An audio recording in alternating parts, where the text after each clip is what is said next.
Hey, chiropractors, welcome to Modern Chiropractic Mastery with your host, Dr. Kevin Christie, where we discuss the latest in marketing, business, and professional growth with some of the leading experts in the industry. Welcome to another episode of Modern Chiropractic Mastery. This is a really exciting topic. It's been something I've had a lot of chiropractors ask me about, and that is the membership model for their actual practice. And I know when people hear about that, the first thing that they're concerned about is the dual fee schedule aspect of that. And so I really wanted to bring someone on to dive into it.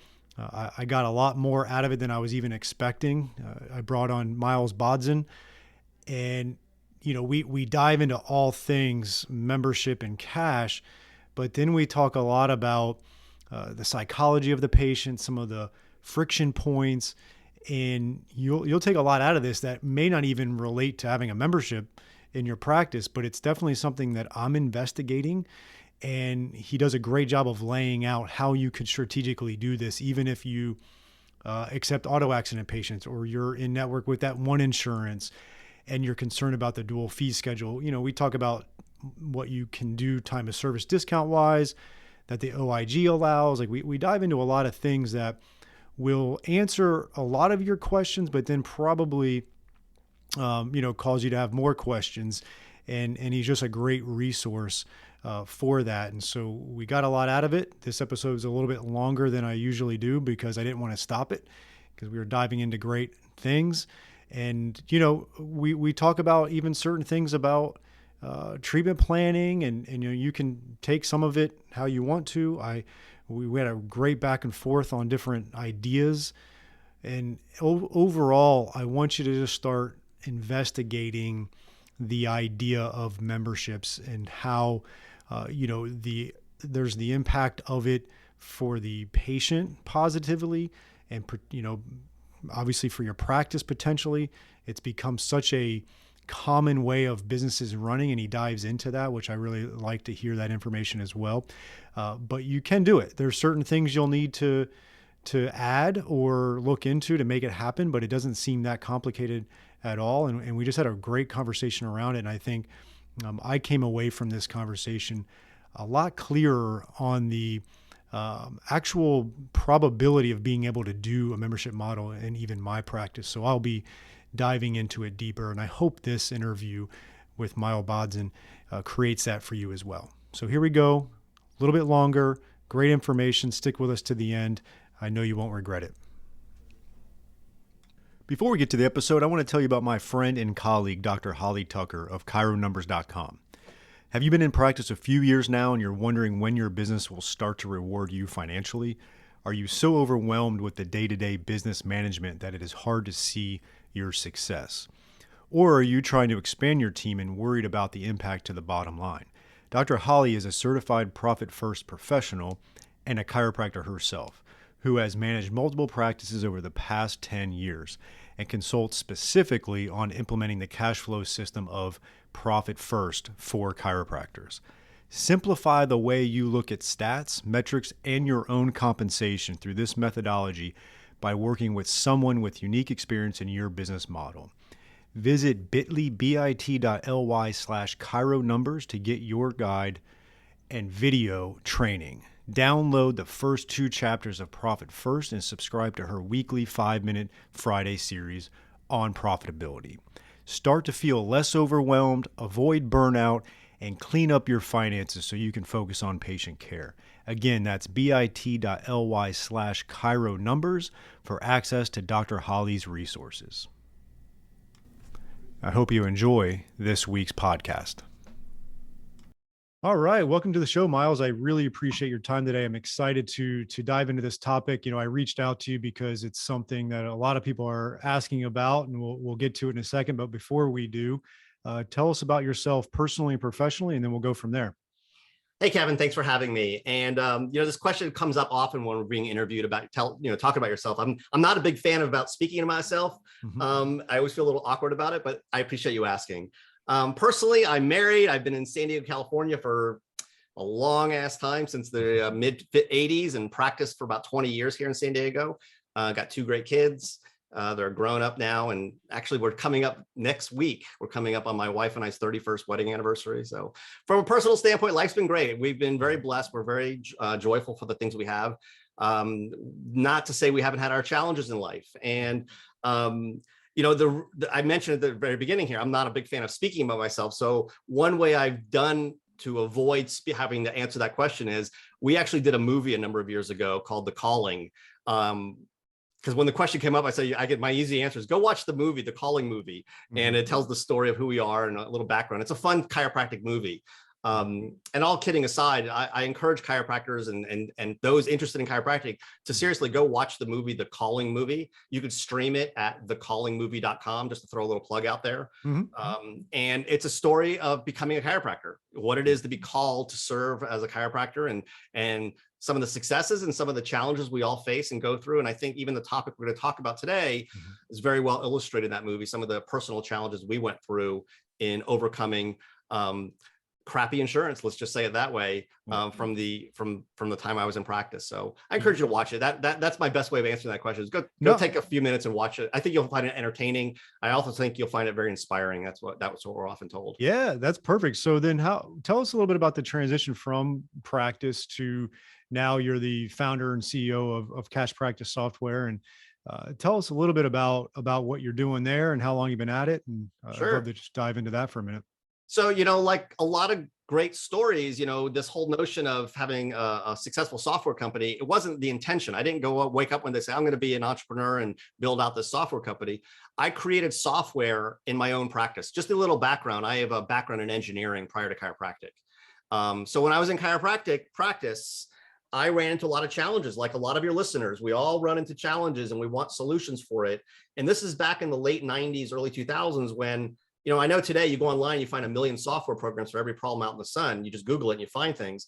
But back then there wasn't anything. And so I had to start creating things on my own, or I wanted to, I should say. And I created some software programs to help me be more efficient in doing care plans and doing things that I knew were giving me success in practice. I just wanted to streamline them.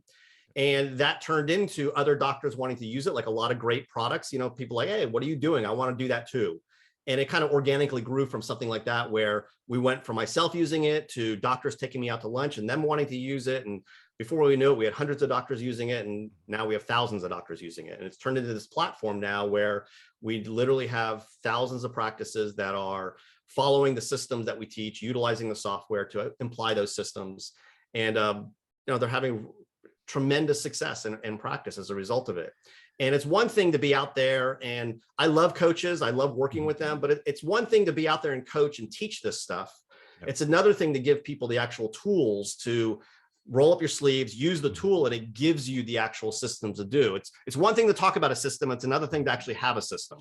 That's not to downplay anything. That's not my intention there. Just want to say, I think it's one of the things that separates us is we're giving you an actual system that if you apply it and just do the things that the system teaches you to do, you'll have success. And I can share stories about that success if you're interested in that as well. Yeah, definitely. You know, a lot of people talk about systems and they're always kind of harping on that, but then they don't actually implement any systems, or they think they are, or they don't even really know what a system is. So yeah, it's always fascinating to do that. And, you know, and honestly, I've been getting a lot of people reaching out to me, like I mentioned, about the ideas of certain things. And one of the big topics is, and I want to roll into that, is the membership model. I know it's got a lot of hair on it, right? Like depending on a lot of factors and stuff like that. But a lot of people are starting to ask about that recurring revenue model, because obviously there's that, everything's on a recurring revenue model now, or membership. And so chiropractors are starting to look at that. Are you getting that question as well from chiropractors? Oh, sure. We've been getting that forever. I mean, the recurring subscription model, basically, as we give it whatever name you want. Yep. It's been around forever. Everything from magazine subscriptions to gym memberships. Obviously, that model's been around forever. And today we know it is the go-to model. I mean, as I understand, you could buy cars now where you have to pay a subscription fee to get heated seats, as an example. Like It's getting into everything because, quite frankly, it's the most profitable, stable business model you could have. I mean, it's one thing to be collecting $40,000 a month, but that $40,000 a month is depending on you getting new people showing up, and it's new business all the time. And if you don't get new business, your collections go down. versus another business who's consistently collecting $40,000 a month on subscription, and you're going to collect that whether you have another new patient show up or not. It's vastly different lifestyle, vastly different levels of stress, vastly different valuation of the business and the company. You know, you hear these extraordinary values of these software companies, or these companies basically that are subscription based. Those values are directly tied to the fact that their subscription and their rate of growth. And in a chiropractic practice, absolutely the same thing. You could value two practices, one that, like I said, is both equally collecting the same dollars, but if one is all prepay based or one-time payment based or new patient based, and the other is all subscription based, that subscription based or that membership based or however you want to term it, it's worth 2 or 3 times the value of the other practice, just from a financing standpoint. In fact, we've had doctors who've been able to get great financing for additional clinics and stuff because of their portfolio they have with their existing practices being subscription or recurring payment based, simply because there's more security in that. And it is the model. I don't want to say it's the model of the present. It's not just the model of the future. The question, though, is in a healthcare world like we are in chiropractic, there's compliance, there's rules you have to follow, there's things, you know, that you have to set it up properly to do it correctly, but it is doable. The challenge is most chiropractors are not very business. I don't want to use the word, I don't want to throw anybody under the bus. Let's just say it that way. But generally, it's not the strength of most chiropractors is the business side of things. And I know your audience that you're speaking to is probably the minority where they are strong business. And that's not to speak down. That's not the intention here. It's just, we're all healthcare providers, and we know healthcare providers as a general rule are not paying attention to that stuff as much. So generally we want to make sure we're giving advice and recommendations. You're doing things compliantly and properly versus just, oh, let me just make up what I want to do and it should be fine type of thing. Yeah, and we'll touch on that in a little bit. You know, my audience, a lot of them do have gyms inside or attached to their chiropractic clinic. It's a model a lot of them have followed in the group training. Within that, they have put under that membership model or subscription model, and they've done well with that. And obviously, we've seen plenty of group gyms and trainings do that. The Orange Theories of the world. I mean, that's very common. And then on the other hand, we obviously see the Joint, which we know is got a strong membership model, and they are pure cash, so they don't run into some of the other nuances of it. So you see those on the other end. And now I got these chiropractors that are mainly my audience where they kind of get it from the gym side. They kind of get what the Joint's doing, but now they have their practice and they have a hard time fitting that or even where to start on to do that. And so what are some of the, from a 30,000 foot overview, some of the concerns that you need to start thinking about is like, okay, compliance, like you said, what are some of those that are sticking out to you? Yeah, I'll hit on kind of like you said, the big ones that you need to be aware of. I'll throw a few of them out there. Number one is, we hear this whole thing, what are your cash fees versus your insurance fees? Let's just throw it out there right now. There's no legal compliant way of having a cash fee. So let's just throw that out there right now that moving forward, you should eliminate from your practice this whole notion of cash fees. It's just, it's not a legal practice. Now, you're going to say immediately, well, I hear people doing it. Well, just because people are speeding doesn't make it legal, right? So I want to throw it out there. When it comes to your fees, when it comes to compliance, there's really kind of 2, maybe 3 areas you got to focus on. One of them is when it comes to your fee schedules, you literally have one fee schedule for all patients. You don't have different fee schedules. You don't have a Medicare fee schedule. You don't have a work comp fee schedule. You don't have a PI fee schedule. You don't have a Blue Shield, you don't have a cash fee schedule. You have literally one fee schedule for everybody. And I know you're all scratching your head right now going, well, what do you mean? If I work with Blue Shield, they only pay me $30 a visit. That's my fee schedule. The reality is that's not your fee schedule. That's what you've agreed to accept as reimbursement. That's very different than a fee schedule. What I mean is that if you're charging a fee for a service, a 98941 or whatever it may be, the fee is the same for everybody. What you agree to accept in reimbursement may be different than what your fee is. And there's only 4 ways to legally accept a lower reimbursement or a different reimbursement.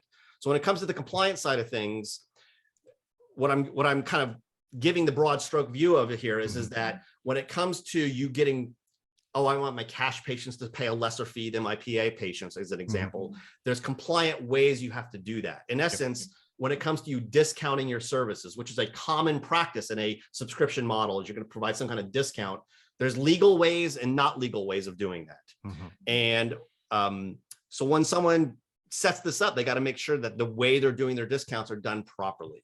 Now, I don't know how detailed you want me to get into that material, but there are some details in regards to how do you do that. So to clarify, when it comes to compliance, there's the way you discount. That's one area that gets doctors in trouble, is how are you providing your discounts and what are those discounts, et cetera. Yep. Another area is a common misconception in the membership model is, well, my patients pay a monthly fee and they come as much as they want or as little as they want, or that type of thing. Mm-hmm. It's another way of thinking of that as, it's not fixed. Yeah, they come in once this month, twice next month. It's, that type of thing. That's another practice you cannot do.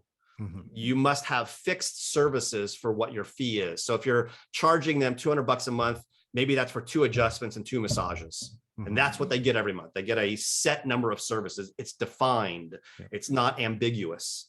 And what if they don't? Area. What if they don't use it that month? Does it have to kind of carry over, or yeah? Yeah, I mean, to answer for the audience, the answer is you cannot keep money for services you never rendered. Mm-hmm. That's really what it comes down to. So let's say, for example, you're having someone pay you X number of dollars per month to come in once a week for adjustments. Yep. Theoretically, about 4 times a month. What we recommend doctors do is about every 4 to 6 months, your staff will review, how has that patient been coming in? Have they missed visits? And maybe they've missed 4 visits over the last 6 months. Mm-hmm. But theoretically, you've collected a month's worth of payments they haven't reused yet. So we always teach our doctors, all right, have a conversation with that patient. Say, hey, John, hey, Kevin, we noticed you missed about 4 visits over the last 6 months. Mm-hmm. Would you like us to skip a month's payment, or would you like us to leave those 4 extra visits on the books for you in case you need extra visits in the future? What would you like us to do? And Kevin says, well, just leave them on the books. All right, we'll document that. We'll make note of that. We have a record of it. Or they say, no, go ahead and skip a month's payment. And then if someone's paying a monthly payment, you just skip 1 month's payment so that you're back to even. Mm-hmm. But the bottom line is that you don't go on forever just collecting the money on these people, not auditing your records. Whether you do it once every 4 months or 6 months, you do some kind of audit to make sure you're not getting way ahead or way behind for these people. I think that's a great point, because, in the gym model, you don't really want to call them. You don't want them coming in. Yeah. And as healthcare providers, we are obligated that we can't keep money for services we didn't render. That's different than being a gym. That's what makes us, it's one of the obligations we have as healthcare providers. Absolutely. So you got to have a little bit of a tracking system with doing that. Now, you mentioned, obviously there's agreements, and that's why you see with Blue Cross Blue Shield, you might get paid X amount versus Aetna, and that's an agreement you made with them for reimbursement. And that's where there's even other ways. Like if you had an on-site, I had a guest before where they were on-site clinic at a corporation that was like 40 minutes away. They signed a different agreement with them, with their patients seen on site at that location. There's no overhead there. So they are able to do a different type of fee schedule based on that. And it's an agreement of what you're allowed to accept type of deal. So there's a lot of nuances with that. Now, let's take the chiropractic practice that is billing.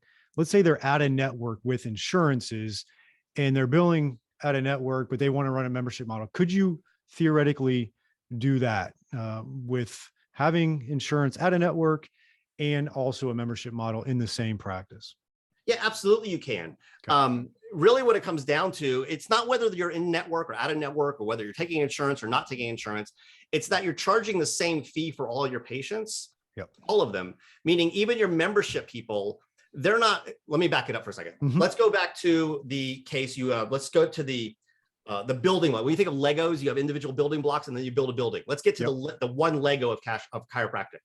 Our adjustment, let's just call it that. That's the one building block. We're doing adjustments, and our fee is, I'll make up a number here for, not recommending the fee, but just an example. Let's call it $50.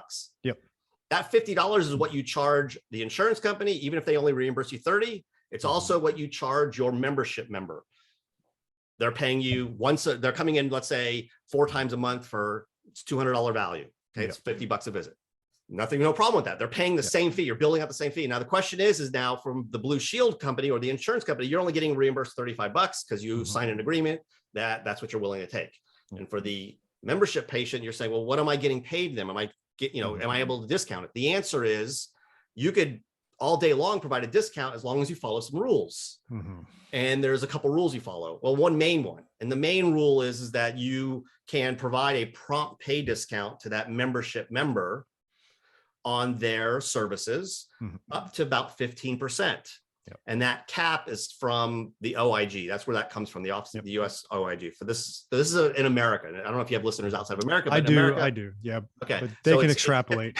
Yeah. So it's 15%. Let's just say that. So if you're going to provide a discount on that $200, you could provide basically 15%, which is about $30 off. So you could have that patient paying $170 a month, and they get the 4 adjustments as an example.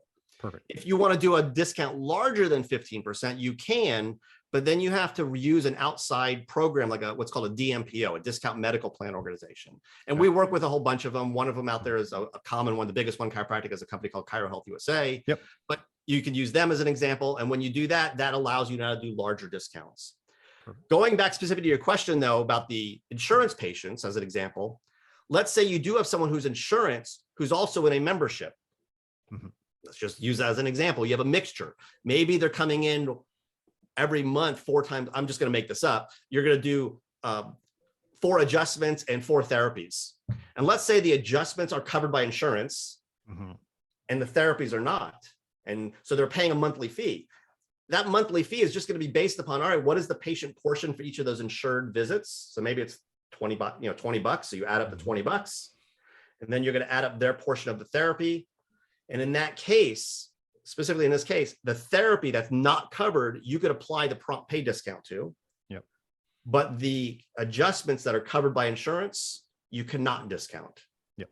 So a general rule is, if it's a covered service, you can't discount it. If it's non-covered, and when I say discount the patient portion of it. Yep. If it's not covered, then you can apply the discount. And I don't know if that's coming across making sense to the listeners right now. Sometimes you got to kind of see a screen and no, it makes sense. They may hear it as time of service discount, but essentially, if it's not covered, if you're not getting reimbursed by that insurance for that particular thing, you can apply a time of service discount. Correct. To it, which I completely get, and I think my audience understands that. So that's great. That's perfect. Now let's kind of go another direction where a lot of our listeners, they do have modalities. And let's say they are, they're doing 3 or 4 things. They're doing manipulation, some soft tissue, and rehab, whatever. And they're doing those 3 things. And if they were billing insurance, that might be $135 total. Right. And they get paid $56 from the insurance. How would you do that with all those modalities under that? Because obviously now you're talking about $135 a visit. You could give a 15% discount on it, so it's a little bit less. It probably gets a little bit tricky. Is that where you could use like a ChiroHealth USA, where that membership, like, okay, now, you want to go through our membership plan? Great. You just have to pay this little fee, sign this, and now you could kind of work it that way. Is that correct? The answer is, if you want that discount to be more than 15%, then yes, you would. That's exactly what we would do. And often what we often teach our clients is, if you're going to use a program like that, you can go ahead and actually create a capped fee as well, where you say, no matter what I do on that visit, the most you're going to pay is $75 as an example. Yeah. That works really well in that environment where you're doing lots of things.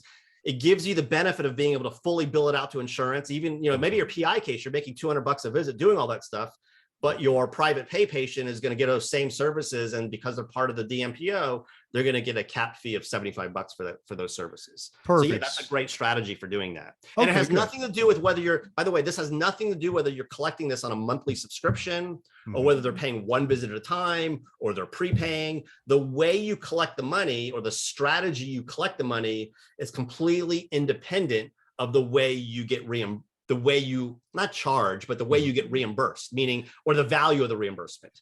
They're completely independent things. No, that makes a lot of sense, because I think there's a lot of chiropractors out there that are, like you said, PIs one, or they're in network with one insurance because it pays well, but the rest of them stink, right, or whatever. So in that scenario, if you're going to offer a member, because obviously when you offer membership, it seems like most likely, especially if you're doing a bunch of modalities and you're wanting to bill auto for 4 or 5 things, most likely your discount on a membership is going to be more than 15%. Correct. Right. So once you're in that area, what you're saying is that, did you say DMPO? Yeah, Discount Medical Plan Organization, Yep. DMPO is exactly what that is. So And in essence, they work just like an insurance company, except they're not insurance. They're regulated like insurance companies, where you become a contracted provider, just like you could be contracted with an insurance company. And as a contracted provider, you can follow that contract.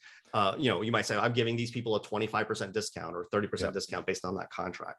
That's great. So that DMPO is really going to be that thing that you need to allow yourself to do it and be in compliance. Because I think a lot of my audience, they do fall into that category, right? Like they have some patients where they like, I need to bill out, a good amount because it's going to pay it. And that's what they need, right? Like you get an auto accident patient, like they need a lot more care a lot of times. And so, and you typically in Florida, especially where I'm at, you get paid well. Yeah.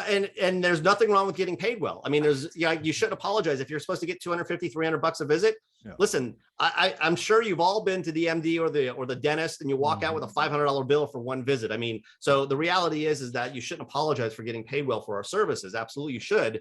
But we also have to realize that when people are privately paying out of their own pocket, and especially if they're subscribing to something, the business model is generally people expect some kind of discount. It's sort of like when you buy business cards, you expect them to be cheaper per card the more you buy. Like it's the same, that's just business, right? So in our practice, having that model, now granted, you could build out a program of 6 months of care and provide all these discounts and then still ask patients to prepay. I mean, theoretically, that's one idea. Like you say, it came to $4,000 in services. With the discounts, it's $3,000 and you could prepay it. And a lot of doctors are caught up in that model. I don't know if in your audience that's the case, but that's been taught in our profession for decades, get prepays. And what we've observed now after almost 2 decades of doing this, and prepays are okay, but they are not great.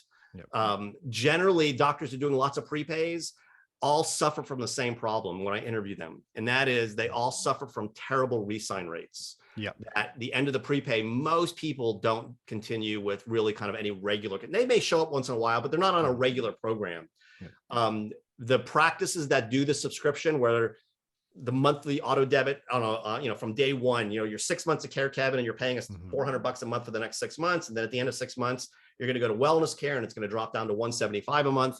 That practice model across the board, we see the greatest success. In fact, I was going to say, I'll share a story, or I could share some stats as well.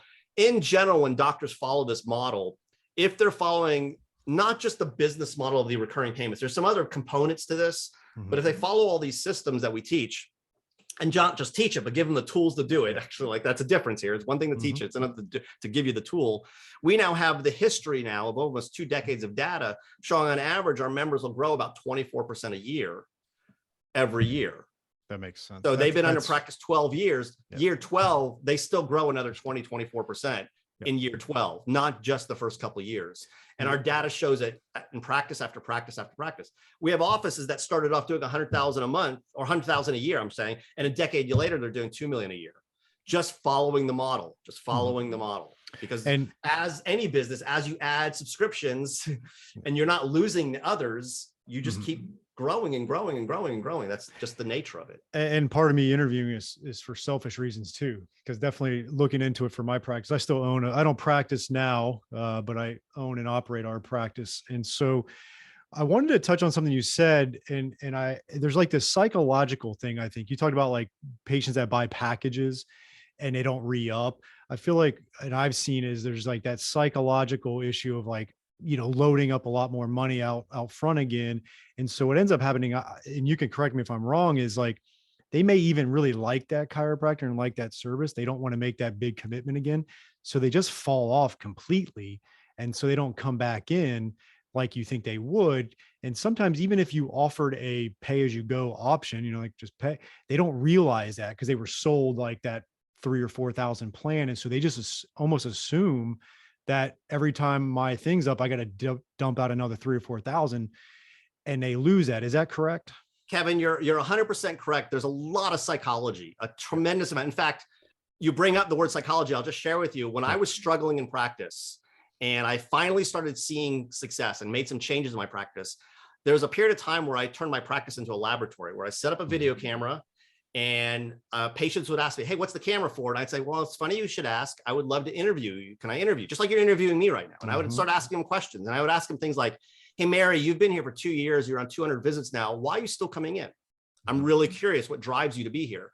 And I interviewed dozens and dozens of patients on what their behavior, on really their behaviors of what drove them to be there. Mm-hmm. And what blew me away was, I'm sure you've experienced this. I'm sure you've had patients who got the big idea of chiropractic. Like they understand chiropractic's for health. It's more than just neck pain. I'm sure you've had those patients. And meanwhile, a year later, they're not coming in anymore. Mm-hmm.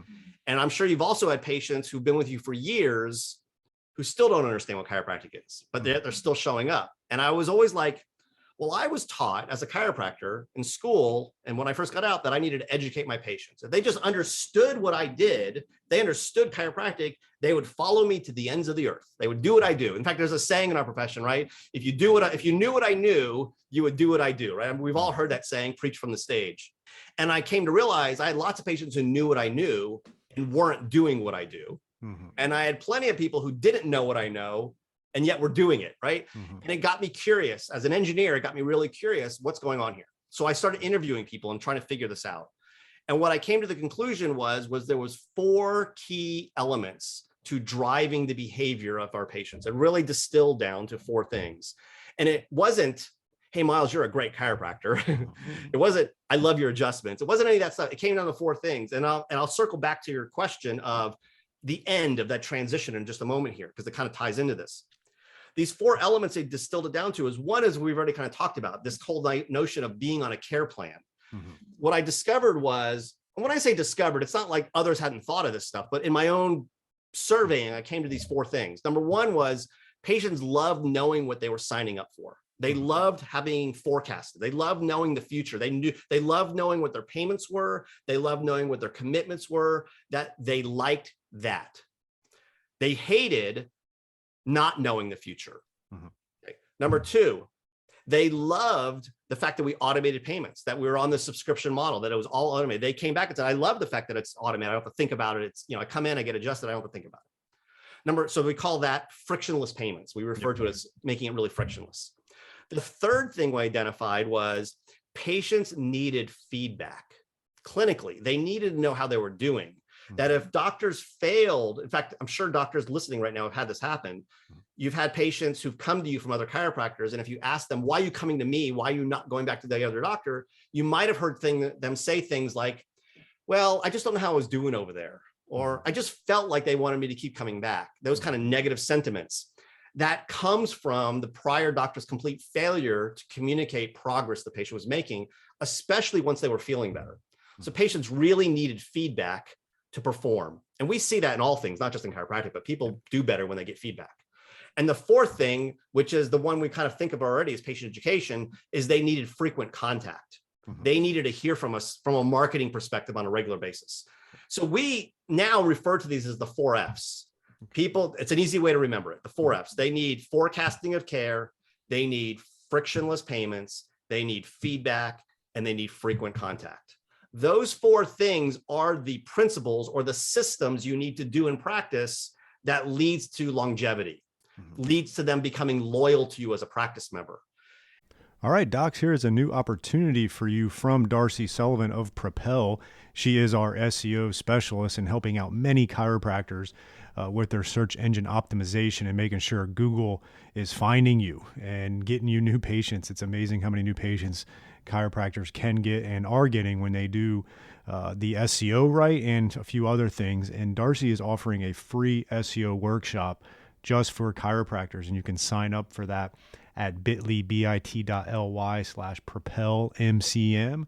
That is bit.ly/propelmcm, Modern Chiropractic Marketing, right? And so check out that link. And we're going to have you go over 5 SEO secrets to owning the first page of Google without buying ads. And Darcy's going to give that free workshop, 1 hour, to really help grow your practice and start churning new patients from the ever mighty Google, which is still king in the online marketing. So check that out at bit.ly/propelmcm for the 1 hour free workshop. Hey doc, are you moving office spaces, or you're a startup with your own new space, or you're like me where you need renovations because it's starting to look a little worn after about 10 years like ours is? Crossfield's Chiropractic Office Design is here to elevate you wherever you're at, and they're going to help maximize your space and flow. They're going to really help attract and retain patients, and this is going to have a great ROI on your investment when you increase that patient experience. So check out Chiropractic Office Designs by Crossfields, and we have a special link for Modern Chiropractic Marketing listeners, and that is www.chiropracticofficedesign.com/Kevin-Christie. And with that, you're going to have discounts. We're going to have direct links to a mega bundle of free resources, and you can check them out, and you can get 15 of our most popular floor plans, 5-phase checklist for a startup office, 5-point designer checklist to evaluate your current office image, and there's 30% off on all online products when you go to www.chiropracticofficedesign.com/Kevin-Christie. Going back to what you were saying about the prepay, here's what happens. Here's the psychology that's happening to circle all the way back to that. So Kevin, you were under care and you prepaid me 6 months ago, and I have to deliver now the good news. Hey, Kevin, great news. You're ready for wellness care. You've done really great. Your x-rays improved, your wellness scores improved, your EMGs, all these improvements. And the new program, I'm going to have you come in once a week and it's X dollars or X whatever. And you have a decision to make right now. Do you want to do it or not? And that's the problem, is you have a decision. That's really what gets in the way, is the patient has a decision to make, and most are feeling better. Most don't want to spend more money, and most say, well, let me think about it. Let me see, let me test the waters without coming into you. Like, they do those things, whether they tell you or not. That's what's going on psychologically. Versus, Kevin, if you had been paying me for the last 6 months, let's say $450 a month, let's just make up a number. Hey, Kevin, great news. You're ready for wellness care. Your x-rays have improved. You've been educated this whole time. I'm teaching you about these things, and it's time to go down to once a week. Hey, by the way, the great news is your $450 payment. Stop at the front desk. It's going down to $175. Stop at the front desk. Holly will sign you, and you smile, right? You smiling at me right now, and because I can see on camera, right? Patients do the same thing. And what happens is I've removed you having to make a decision. I've literally, the analogy I'll use is if you are driving on the freeway, and think of that as your treatment plan. Every time there's a decision to make, that's an exit to your freeway. So what I've made a point to doing in practice is eliminate decisions. Eliminate the opportunities patients have to make a decision. And I often will teach offices, go have a staff meeting with your team and identify in your practice all the places patients have to make a decision. Identify them, like get on a whiteboard. Like, we tell them they have relief care, then corrective care, then wellness care. Are you finding that there's a decision they have to make at the end of relief to go to correction? Is there a point in time you're making them make a decision, or even at the beginning? Well, then it's probably a bad thing to do. Like, everything you do that creates a decision for the patient generally is an opportunity for them to leave the practice. So you want to identify these and see what you can do to neutralize them. And quite frankly, that's what we as cash practice have done. We've gone through the exercise of saying, here's the common places patients have to make a decision. What is the decision they're being asked to make, and how can we neutralize that? And by applying systems, we've done that. We've literally figured that out, and we've identified them and removed those decisions. The end of care of a prepay is a big decision for most people. By putting them on a subscription to begin with, or a monthly payment to begin with, and delivering the good clinical news and the good financial news that their payment's going down at the transition, you've pretty much eliminated that decision, and you'll skyrocket the number of people going on to wellness care.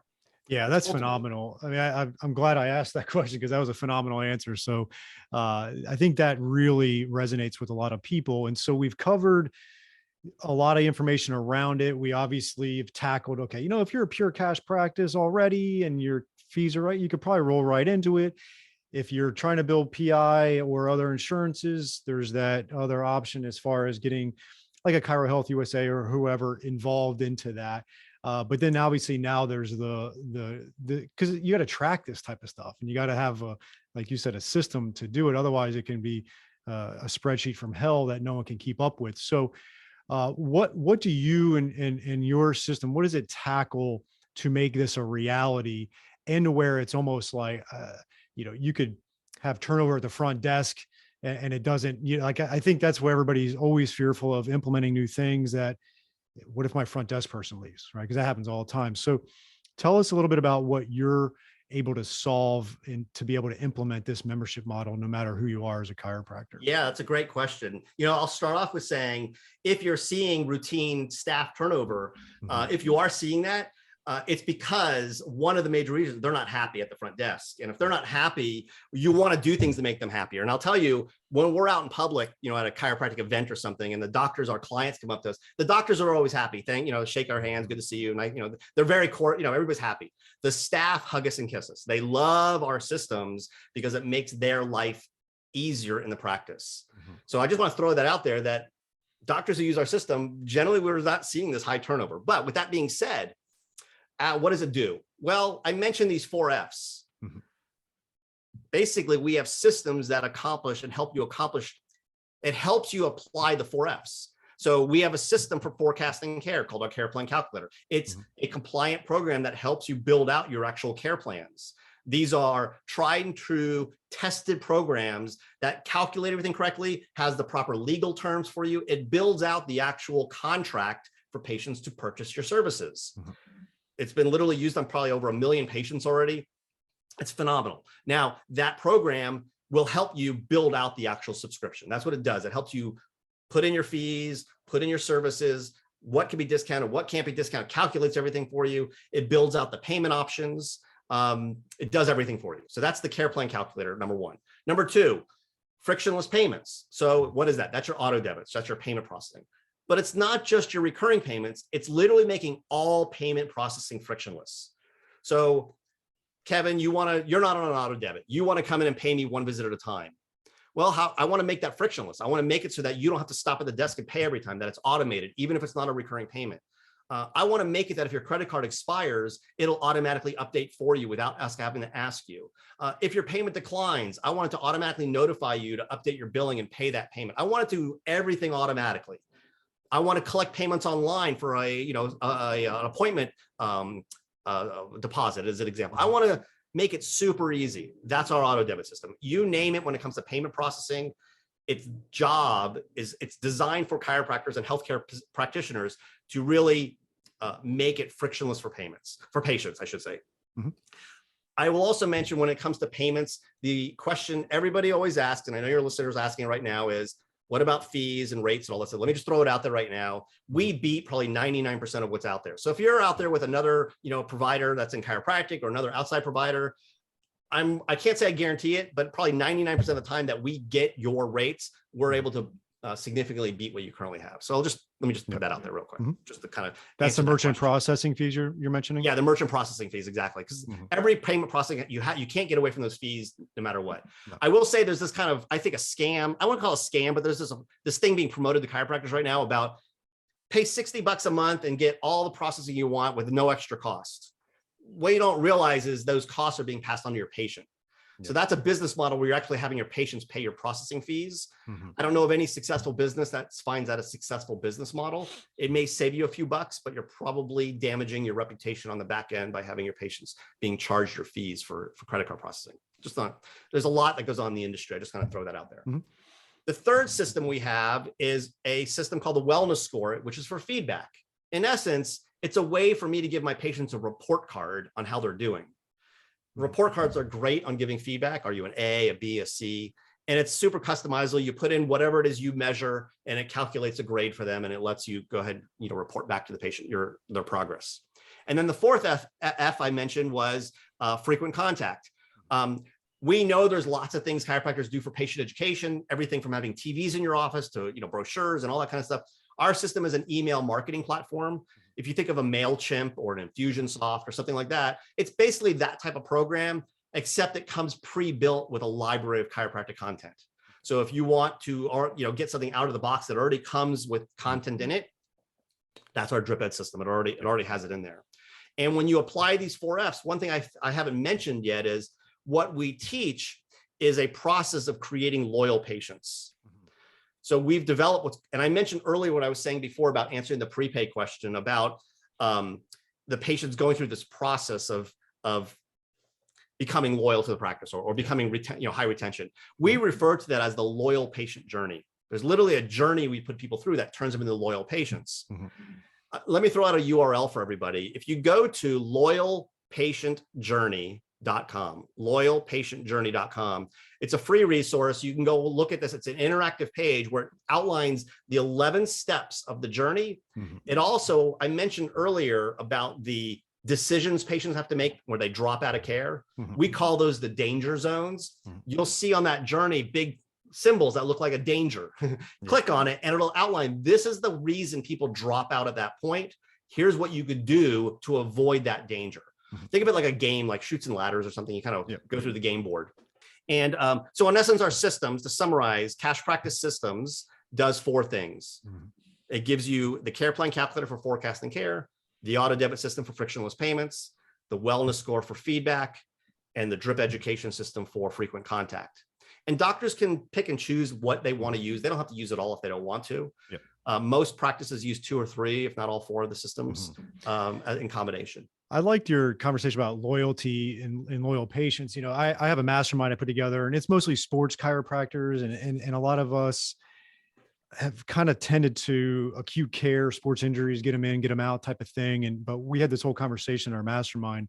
And there's some really good docs in there that a lot of sports chiropractors look up to. And we talked about, you know, performance care. We use that word maybe instead of wellness, which, you know, sometimes it's just nuances, but when you're talking about, like, say with the athletic person or whatever, and we talked about strategies of like, how do we get our patients who come in with some kind of sports injury get better, but then still come in for performance care, and everybody in there to themselves gets care at their own practice. But for some reason, like, they release their patient after, you know, 8 or 10 visits, got them better because of pain. But this performance model could really be something that these types of chiropractors really need to look into. And then you could obviously track that with your software. And so sometimes it's semantics with language, but we were having that conversation because all of us in that room talked to a lot of other chiropractors, and there's just this, they're selling themselves and their patients short. And so we had a lot of conversation around that. So I'm glad you mentioned that kind of loyalty of patients, and you're removing those barriers, because there's a lot of patients out there for these chiropractors that they want to come back in there, but there was too many highway exits to get off of there, and they did, or sometimes it's even hard to get on their schedule. I've got chiropractors like booked up for 2 weeks, and so they've gotten frustrated. It's like, well, you know, I'm not gonna be able to get an appointment in the next few days, so they find someone else. So there's a lot of different psychological barriers that I'm seeing, and I feel like you addressed a lot of that, so I appreciate it. You're welcome. You know, and you bring up a couple things here. You could have the best game plan in the world, play soccer. But if you show up to a baseball game, it doesn't matter what you know about soccer if you're showing up to baseball. And what I'm getting at is that you can have all this stuff in for the loyal patient journey and Cash Practice and use these systems. But if your mindset is, I need to get them out of pain in 8 visits, doesn't matter. You're showing up to baseball when the game is soccer. I'm not saying that's not a good thing to do. I'm just saying, don't expect to get people out of, you know, in and out of the clinic in 8 visits and then expect them to become a lifetime member. There's certain kind of things that kind of we see common in these practices that build high loyalty patient practices. I don't know if you want to take a few minutes and dive into that or not. I don't know if our time is. Oh no, we're good. Yeah. All right. Well, let me dive into this, because you bring up something that, you know, like you mentioned, the convenience of they can't come in like for 2 weeks. When I interview those patients, going back to earlier, I was talking about interviewing patients, and we actually started listening to the words. They literally listened to, like, what are the words they're using in answering questions? And we started counting certain words. The word convenience was the most common word used. That inconveniences were the #1 roadblock to retention. So if you're seeing 2 week notice, you know, 2 weeks to get in, that's going to kill a practice. If you're waiting 20 minutes every time you walk in the clinic to see the doctor, that's going to kill it. If it's you're out, you know, anything to do with inconveniences will destroy retention. So that's just baseball versus soccer. Okay. If your mindset is, so let me change gears now. If your mindset is, let me get them out of pain in 2 weeks and then release them and then, you know, come back more, that's baseball versus soccer. That's not going to turn into a retention practice. If you want retention, what we've seen, and I'm not saying you should tell a patient they need 6 months of care if they truly don't. If they don't, they don't. I'm not saying you should. But what we've observed is if someone's seeing a doctor less than about 6 months, the odds of them becoming a long-term loyal patient drop. That If initially they're only in for a month or two, the odds of them becoming a regular loyal patient, not great.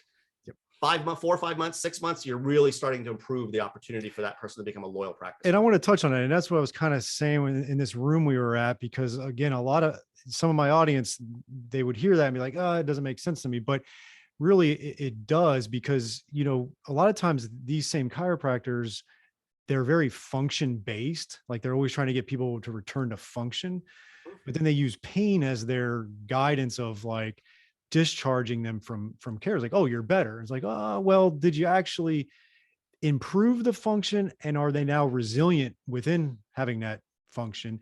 And it doesn't mean you have to see that person 3 times a week for the 6 months, but is there let's say you're ending them from acute care.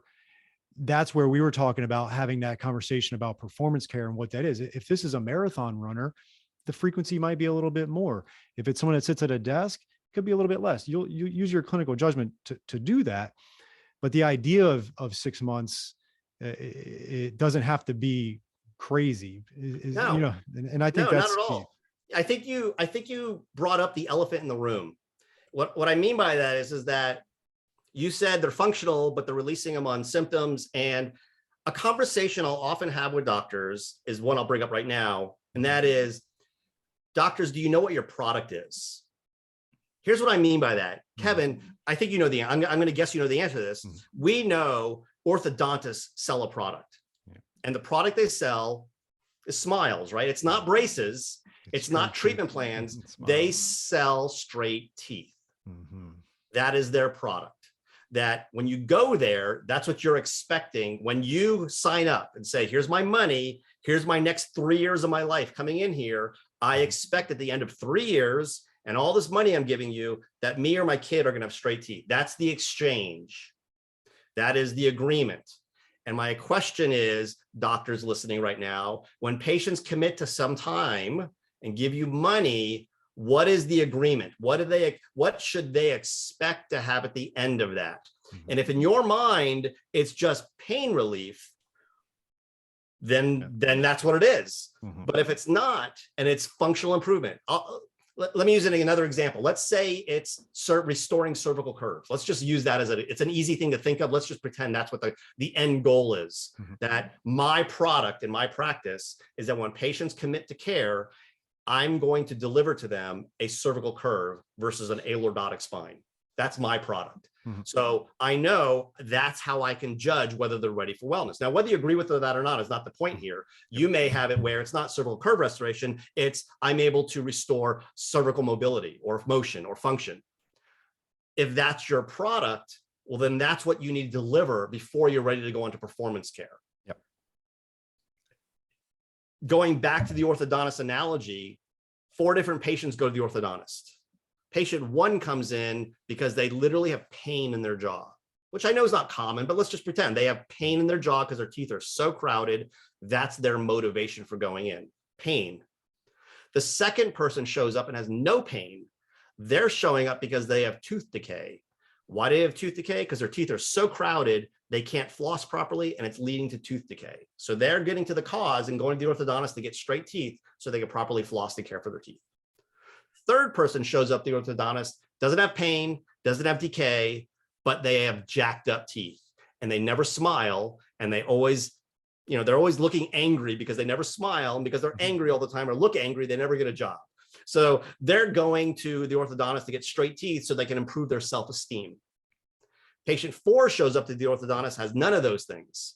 In fact, they're a gorgeous person. They're a model, but they're showing up because one of their teeth is a little crooked, and that crooked tooth always seems to get them, interfere with them getting jobs. So they're coming into the orthodontist to get their teeth straightened for better job performance. So here we have 4 patients. 1 is for pain relief. 1 is for tooth decay, preventing degeneration. Another one's coming in for self-esteem issues. Another's coming in for job performance. 4 different reasons. And what do they all get? The same thing. They all get a treatment plan to get straight teeth. And I share that as chiropractors, when I talk to them, most are not clear on what they deliver. Most of us are still kind of fuzzy on what we do. Oh, I sell treatment plans. I sell adjustments. I do wellness, and wellness is not a product. it's not. Wellness is a benefit of the product. I couldn't agree more. And we could probably do a whole other episode on that topic as well. Yeah, but we can. That's why I asked if you wanted to go into it or not. But doctors listening right now, do the exercise. Ask yourself, what do you expect to have delivered for your patient? Because that becomes your marker on when they are ready for performance care. Yeah, and I think the answer would be, for a lot of the chiropractors listening, would be, let's call it return to function, but also resiliency in that, and be able to do the things they want and not get hurt again in 4 months. Correct. And then a lot of times what attracts the patient to come in is pain. Like, that's just common. Like, they're in some kind of pain and they come in.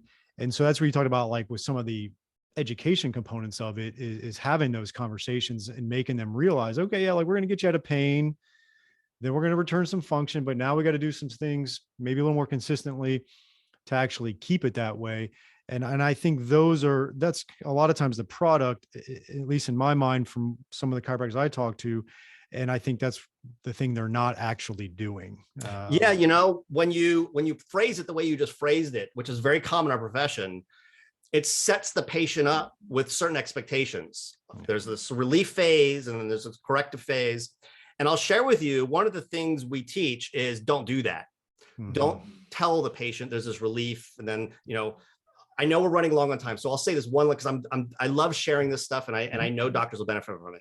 Let's pretend, Kevin, you were my patient at a report of findings, and I just got done going through your findings, and I now want to go through a treatment plan of what I'm going to do to help you. And traditionally, what most chiropractors do is say, well, Kevin, we're going to get you started at 3 days a week or 2 days a week. We're going to really go after this and get you feeling better. And within a couple of weeks, you should start feeling better, and then we'll reevaluate you, and we'll change things, and you'll progress on. They do this kind of 3, 2, 1, or start at the beginning, work ahead. What I recommend is do the opposite. Don't do that at all. Actually, literally start at the end and work backwards. Okay. Hey, Kevin, the good news is in 6 months from now or 4 months from now, you're going to be great. You're going to be doing really well. I won't need to see you very much, and you'll have reached these goals that I outlined. The end goal. You're going to have restored function and resiliency. You're going to have all those things at that point in time. So that's great news. And prior to that, though, to get there, there's some work we have to do. There is some work we have to do at the beginning, where I'll need to see you more frequently. I'm gonna need to see you twice a week for these first, for this period of time to get you these results. But Kevin, what I really want you to focus on is, I need to know you're making progress. I'm going to be giving you feedback on a regular basis. In fact, every few weeks, I'm going to reevaluate you and retest all the things we did to see you were making progress towards restoring your function. And I'll let you know how you're progressing. Mm-hmm. And as long as you reach the goals that I know you should be reaching, then the plan I'm telling you today is exactly what we'll stick with. Mm-hmm. But Kevin, as I'm giving you that feedback, if we find that you're not making progress the way I anticipate, we'll make changes, even if I have to refer you somewhere else. But Kevin, when you came in yesterday and I was evaluating you, you were expressing how it's hurting, and you're not doing so great feeling wise. And I kind of got the impression you'd like to feel better as quick as possible. Am I correct in that? Kevin goes, yeah, I'd love to feel better quick. Well, then here's what I would suggest. I don't need to see you more than twice a week, but if you really want to feel better quicker, what I recommend is we go above and beyond what's required to get you results. And I'll see you 3 days a week if you'd like me to, and that'll help you feel better faster. Again, you don't have to do that, but if you really want to, I'll be happy to do that for you. And I'm kind of paraphrasing what I'm doing here. Yep. Mm-hmm. But in essence, what I'm doing is I'm not making pain relief part of the treatment plan. Yep. I'm making the treatment plan about getting results. Mm-hmm. And that I'm offering the patient, if you want to feel better faster, I will see you more at the beginning. That's psychology. Going back to psychology, what I'm doing now is I'm delivering what they need in order to get my product. Mm-hmm. But I empathize with the fact that you're hurting.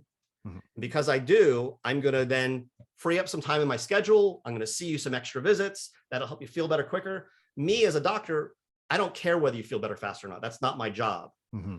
My job is not to make you feel better. My job is to get you function back. Mm-hmm. But if you want to feel better faster, I'll go ahead and see you more. So that's a conversation we'll have it going through treatment plan, which is vastly different than what generally is done by most chiropractors. And it sets the tone right from the beginning.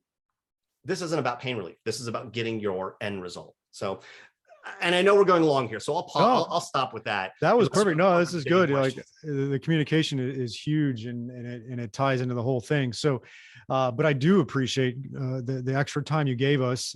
And if someone has any questions, which I know they will, and they want to reach out to you or your team, how can they find you? So I'll give you a couple of resources. First of all, my direct email address, if you just want to email me, I'm happy to respond, is DR like doctor, then my last name Bodzin, Bodzin @cashpractice.com. So that's my email address. If you just want to reach out to our team and get some questions answered, just go to cashpractice.com. And when you're on the page, of course, you can peruse around and look at things, but you'll see on the very top, there's a button that says book a call, I believe is what it says. You could book a time for a quick conversation with one of our team members. They'll be happy to answer your questions. They're not there to sell you anything per se. They'll answer your questions. Of course, they'll likely offer you the opportunity to get a demo if you want to learn more about cash practice, and you're welcome to get a demo of our systems and learn more about it. Generally, we find that probably 80% of doctors who see a demo of us end up using us because it's kind of a no-brainer once you see it. And then I'll just mention those last two resources. So I already mentioned cashpractice.com. I'll just mention again, loyalpatientjourney.com. That's the page you can go to learn more about this loyal patient journey. And at the very beginning, I mentioned our movie. You can go to thecallingmovie.com, and you could stream the movie and see a little bit of a backstory about all this stuff if you're interested in seeing an inspiring movie about becoming a chiropractor. Perfect. Thank you. I truly appreciate your time today, and I know this won't be the last time we speak. Thanks, Kevin. Really appreciate it. And you guys have a great one. That is it for this week's episode. But before you leave, check us out at www.modernchiropracticmarketing.com for all kinds of free resources such as blogs and the podcast episodes. We've got online courses. You can check out the Chiropractic Success Academy there, which is an amazing online coaching system for you at a very affordable monthly rate. There's a free online course on the modernchiropracticmarketing.com website, so check that out. If you're interested in some one-on-one coaching, we can do that as well. We have all kinds of resources for you there, and we would also truly appreciate if you could rate and review this podcast if you're getting valuable information out of it. I can't thank you enough, and we'll see you next week.